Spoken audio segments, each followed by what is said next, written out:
Tina Lothar is a thief gaining notoriety in the kingdom of Wellber, but tonight's steal isn't going well as her fairy, Sherry, sets off the alarm. Her partner, Jin, tells her about the golden goddess statue at the palace, which is worth a lot, so this will be her next target. That night, as she sneaks in, she accidentally sees Princess Rita Sor stabbing the visiting Prince of Sangras, Prince Jernia, while they're making out. The guards arrive to see this as Tina and Sherry get caught in between. They escape, but Rita also escapes with them and falls into the river. Rita now stays in Tina's hideout. Rita is puzzled. She did not ask her about that incident, but Tina believes she will tell her if she wants to. King Hayel and Prince Rodin mount a search for Rita and fear all their peace efforts with the Sangras will be for naught. The next morning, Rita is missing, so the thieves go to look for her. They even stumble into a wanted poster for Rita. Weiss Edge, Rita's knight, finds her and tells her about the situation. In order to prevent war between both kingdoms, Sangras has issued an ultimatum to Wellber to find Rita and execute her within 14 days.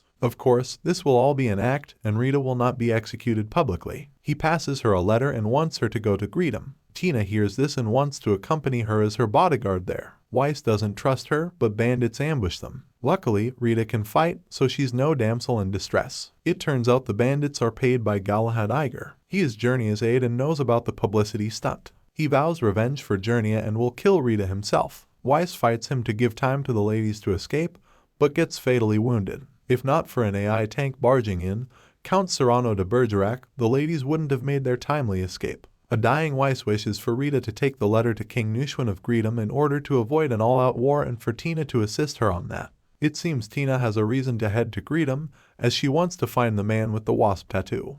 Arriving at the port city of Zazen, the ladies go to do some errands. Obviously, Rita is out of touch with the ground level, using a gold coin just to buy an apple just to teach Tina a lesson not to steal. Oddly, Rita has more stamina walking around than Tina. After a lot of pestering, Rita gives in to Tina's plea to go for a drink at the bar. Rita is happy to see all the people eating and drinking together and must do all she can to prevent a war. A flashback shows Rodin was against Hayel giving his daughter to Jernia as a political marriage to avoid any war, because it's like Wellber giving up without a fight. However, Rita told him that this was her choice and that she would do anything to avoid war. That night, when Jernia visited, it is hinted that he tried to rape her. She soon realizes the wanted posters have already arrived here. Luckily for Tina, she acts fast before those men try to get their hands on the princess. They return to Bergerac and Sherry, but at this time the entire city is on a lookout and on lockdown to prevent them from escaping. They thought the unmanned bridge would be their only escape, but as non-locals, they did not know it was broken and they got trapped. Rita buys time by feigning surrender. When a man goes to apprehend her, she judo throws him. All this to buy time as a boat just passes. Using this chance, they pull off an unbelievable stunt to use the dinghy as a springboard across the broken bridge. Before those men could use the other bridge to chase after them, Bergerac fired a powerful one to take it down.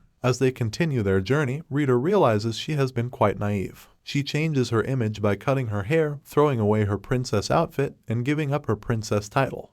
It could have been faster to reach Greedom by sea, but since they'll be passing through Sangatra's territory, better take the long detour. And that's why they're in the trade city of Hayel now. They witness an assassin trying to take out the mayor in broad daylight. The attempt failed, but the assassin escaped. Because Tina thought the wasp tattoo man was behind this, she wants to investigate, and Rita gives her blessing to stay longer. After Tina talks to the mayor and gets the possible hideout of the assassin, the ladies go to confront the perpetrator. Is Rita really good at using a gun for the first time? And she's very sharp at observing the assassin reloading the weapon. This allows her to form a strategy and for Tina to eventually capture her. She is surprised that the assassin is a woman. Iona relates her story about how her fiancé, Zoe, who works under the mayor, uncovered his fake accounts. He was killed, but not before Zoe hid them in a secret place. Now that it has come down to this, she'll expose him. Tina can relate to Iona's revenge story, as she too is one. 10 years ago, when her village was caught in a war, her parents were killed by a man with a wasp tattoo. She vows to find and kill him. After finding the fake accounts, the mayor can't let them live and traps them inside the building as he burns it down.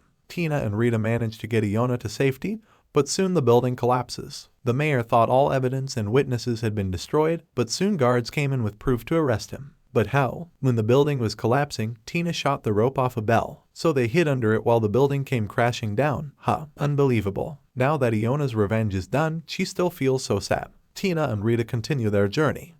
While fending off bandits, Tina and Bergerac leave Rita and Sherry in the nearby walled town of Dustlust, a red light district. As you can see, Rita is so unaware of what being a prostitute is. She is slow on the uptake when the madam decides to put her to work, but she is willing to do it to repay for her lodgings. So when her first customer comes, the moment he touches her chest, he beats him up. Luckily, a senior prostitute managed to quell the situation. Then it soon becomes clear to Rita that this is indeed a prostitute. She then talks to that prostitute and tries to virtue signal to her not to sell her body for money. The prostitute realizes she is that wanted princess and will stop selling her body if she gives her reward. Reality hits hard for Rita as she starts tearing up. By the time Tina finds her, it looks like Rita wants to be arrested. She is willing to surrender as long as the reward is given to all the prostitutes here. She is giving up her journey to greet them. She thinks she can't save her people and has no right to go to greet them. Even if there is no war, the people still suffer. So if she can save these people, it will be swell. The prostitute gives her a pep talk about why she is doing this for survival. She cannot compare herself to them,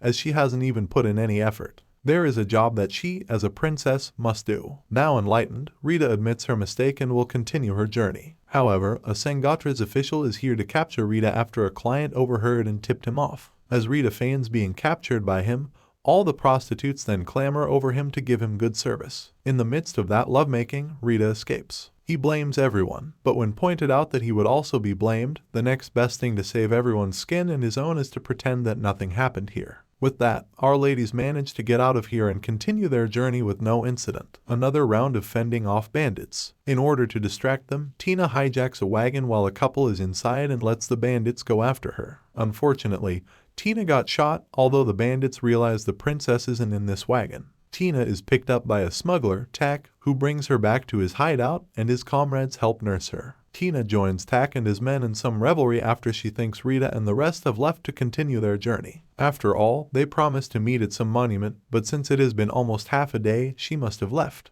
Obviously, Tak has a crush on Tina and wants her to join his smuggling group. But Tina is surprised to see Rita still around. But they can't leave now because during their rounds, they saw Galahad here. He is bent on catching Rita as he believes she must be crossing here to greet him. Tak knows about the duo's circumstances as he tries to persuade Tina to give this up and come with him. Too bad the sisterly bond is stronger, because Rita has a great idea to get smuggled out. Knowing Galahad isn't a citizen and must go through procedures, her idea is for them to hide themselves in a cargo and smuggle out. It would have worked fine had not a comrade of Tak Rat pointed this out to Galahad for the reward. So when Galahad stops Tak's cargo and searches but finds nothing, he realizes it is the wrong cargo and the real one just left the border. He tries to go after them, but the guards stop him from leaving. Basically, we can thank Rita's perception for switching wagons because she noticed one of his men was not around when they set off. Tak wishes the ladies goodbye and thinks they're better off together on a journey.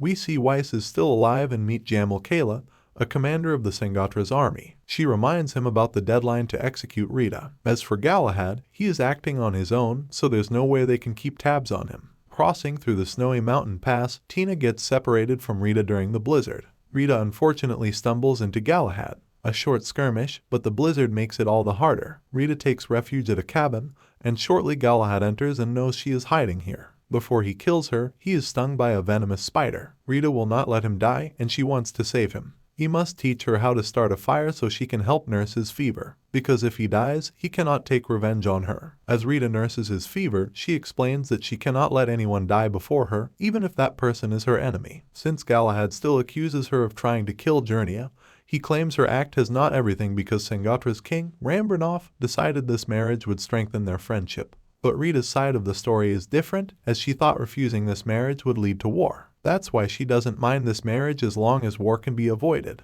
She recounts that night when Jernia tried to rape her. He revealed that he was behind Sangras' serial killing of women, all with their eyes gorged out.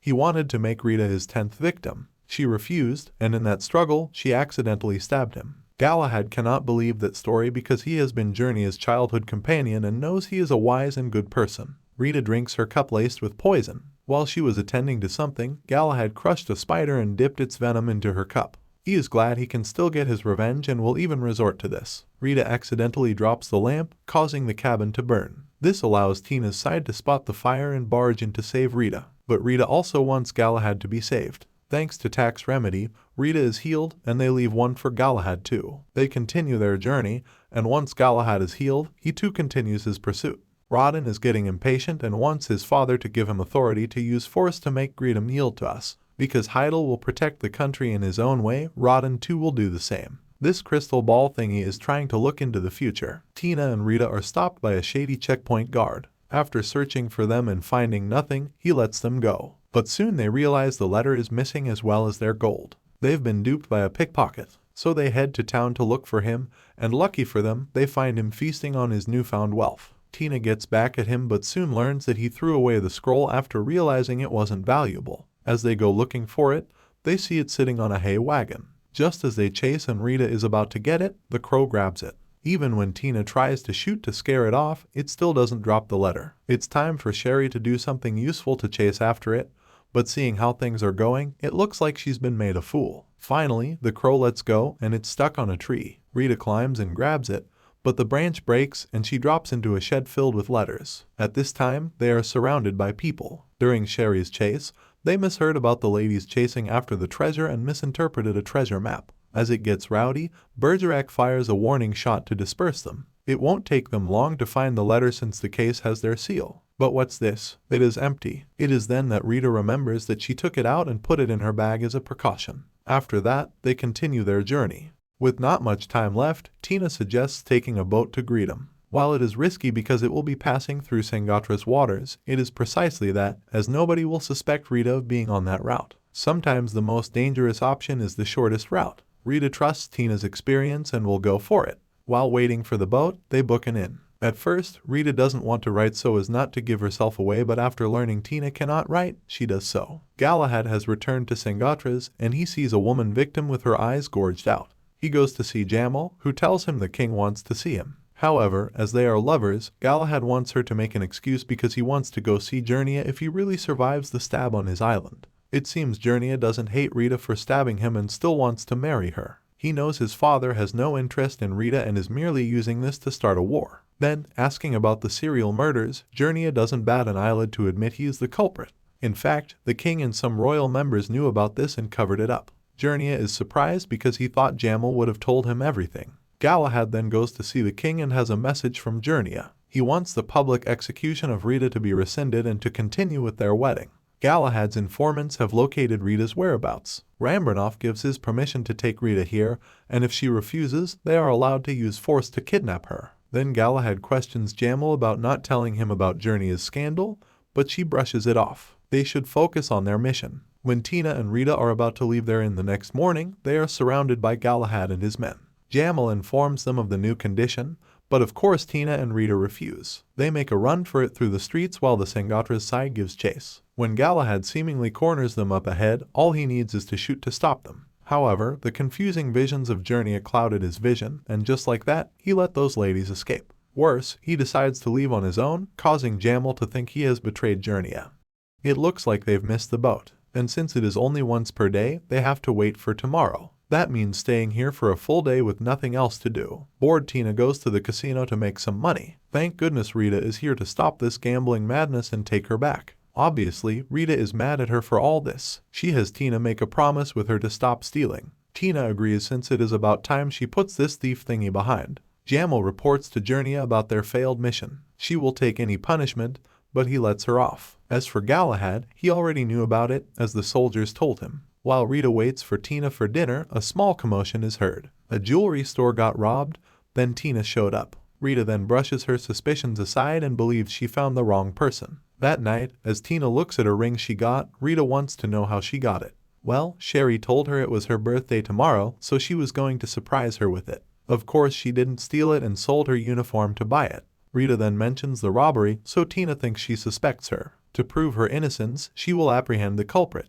It doesn't take long for her to find the thieving woman in her clothes, doing her thievery. Tina confronts her, but the thief throws the loot at her and escapes. At that point, all the guards corner Tina. She claims she was framed, but with such evidence at hand, nobody believes her. Not even Rita saw this with her own eyes. Tina manages to escape, but when she gets back, Rita decides to cancel her bodyguard service. Tina is sad, she doesn't believe her and takes her leave. Tina drank herself the whole night. As she gets a hangover, she bumps into Zushikatak's partner. She learns about her circumstances, and since she is no longer under contract, perhaps she can come work with her. Meanwhile, the imposter continues to rob. Dards can't stop her, but she is brought down by Jin. He got Tina's letter and came here just to see her. Of course, he mistook the imposter for Tina, and since she couldn't escape his HUD, that's how she got caught. The next morning, when Rita heard about a female thief being caught, she stumbled into Jin, who then explained that the imposter was Misty, another fellow thief. Misty then recounts how she spotted Tina at the casino and followed her. She picked up her clothes after she threw them away and used them to impersonate her. Rita is fraught with guilt after hearing this. She goes all out to find Tina, risking missing her boat. Tina continues to hang out with Zushika. Sherry argues with Tina as she knows Tina still wants to make up with Rita, although Tina dismisses it. Zushika then decides to leave Tina, believing that she is not the person she needs. So as Tina takes on odd jobs, Rita continues to desperately look for her, asking everybody and everyone in town. Finally, she has a lead. It seems as though she is always one step slower. Of course, this wild goose chase won't last long as Rita finally meets with Tina and apologizes for not believing in her. Tina is not impressed, and Rita prostrates herself, doing whatever she needs to redeem herself. In that case, Tina slaps her. True friends should believe each other till the end. That signals that their friendship is back on track. Tina apologizes for throwing away that birthday ring, but Rita believes she has a better present, and that is to continue traveling with her. One more day left before all hell breaks loose.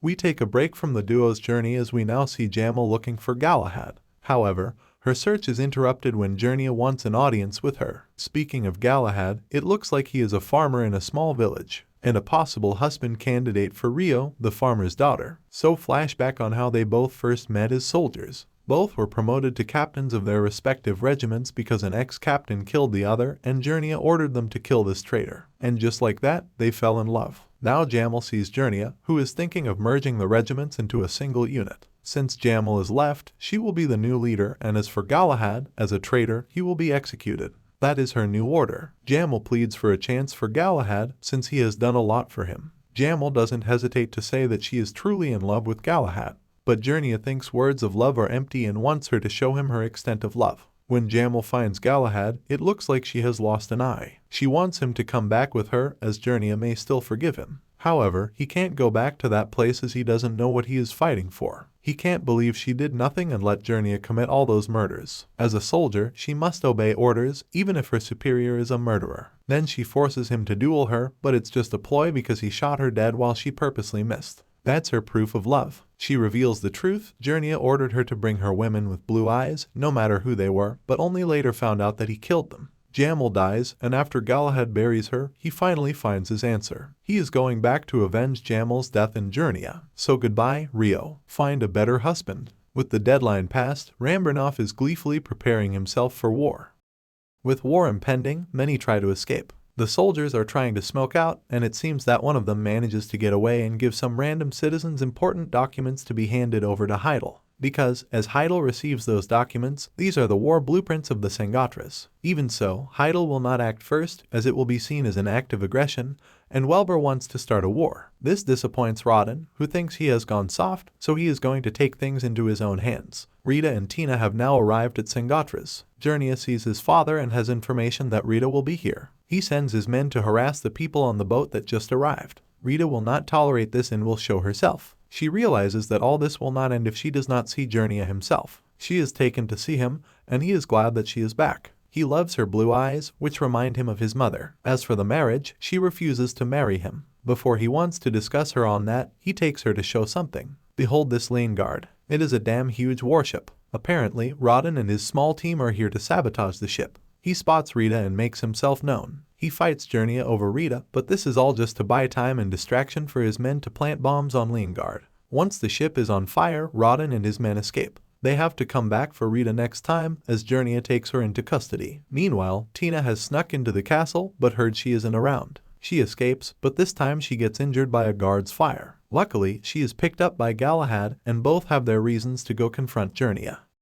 Journia brings Rita back to his island and is already talking about plans to get married. Galahad tells Tina and Jin about Journia's island, which is fortified with cannons. The plan is to have Bergerac fire his cannon from the front as a distraction while Galahad and Tina sneak in from the sides. Journia tells Rita why he is obsessed with her and women with blue eyes, because it makes him feel pain as well as the excitement of wanting to kill them. However, all that changed when Rita stabbed him. The pain stopped. Journia receives a report of a certain bombardment on the island's front. He knows it is a distraction, and he tells his troops to look for intruders. Galahad and Tina have infiltrated the place, and the former knows a shortcut to Journeya's room. Great timing, because now they get to hear as Rita asks Journeya about Galahad, whom he grew up with, and the murders he committed. Journeya reveals the truth about his mother, whom he loved. But one day, he caught her having an affair with another man. That devastated his world. The father executed the man and forgave his wife, but Journeya could never forgive her. Not especially those blue eyes expressions. It was unforgivable. He started to hate it.